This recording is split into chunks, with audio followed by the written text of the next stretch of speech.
Insurance regulatory and development authority यानी IRDAI ने बैंकों की तर्ज पर अब इंश्योरेंस सेक्टर में भी इंटरनल ओम्बुड्समैन को अनिवार्य करने को लेकर ड्राफ्ट जारी किया है। ड्राफ्ट के मुताबिक बीमा कंपनियों में अब इंटरनल ओम्बुड्समैन यानी IO अनिवार्य होंगे। वहीं IO सीधे बोर्ड को रिपोर्ट करेंगे। पूरी डिटेल जरा समझते हैं, हमारे साथ एकता सूर्य। एकता, जरा बताइए इंश्योरेंस सेक्टर में इंटरनल ओम्बुड्समैन को लेकर क्या और खबरें सामने आ रही हैं? जी बिल्कुल, ये इंश्योरेंस सेक्टर के लिए एक राहत वाली खबर है, पॉलिसी होल्डर्स के लिए ये राहत वाली खबर है, क्योंकि IRDAI ने एक ड्राफ्ट सर्कुलर जो है वो जारी किया है और इन ड्राफ्ट रेगुलेशंस में ये साफ कहा है कि हर एक इंश्योरेंस कंपनी जो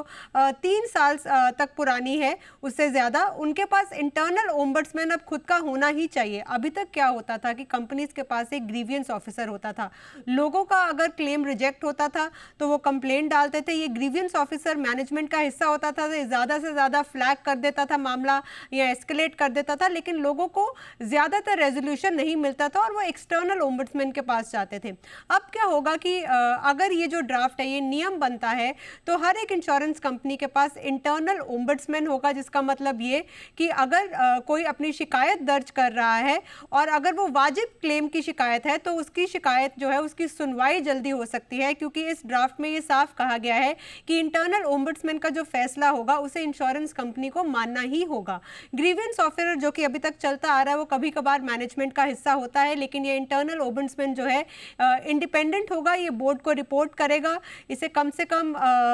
20 साल का एक्सपीरियंस होना चाहिए, ये 55 से लेकर 70 की उम्र तक का होना चाहिए और इस इंटरनल ओम्बड्समैन का जो काम का कार्यकाल है ये 3 साल तक होगा और ज़्यादा से ज़्यादा 2 बार तक एक ही इंसान की नियुक्ति हो सकती है। अब ये बड़े फैसले जो हैं इंटरनल ओम्बड्समैन को लेकर जो हमें ड्राफ्ट में दिख रहे हैं, अगर ये नियम बनते हैं तो सारे पॉलिसी होल्डर्स के लिए राहत की बात है और IRDAI ने कहा है कि 17 अगस्त तक जो है लोग इस पर अपनी राय दे सकते हैं और उसके बाद जो है इंटरनल ओम्बड्समैन को लेकर एक नियम आ सकता है। ठीक वैसे ही जैसे बैंकों में इंटरनल ओम्बड्समैन होता है, हर एक इंश्योरेंस कंपनी का भी इंटरनल ओम्बड्समैन। जी, धन्यवाद करेंगे एकता आपका इस खबर पर ज्यादा डिटेल्स देने के लिए।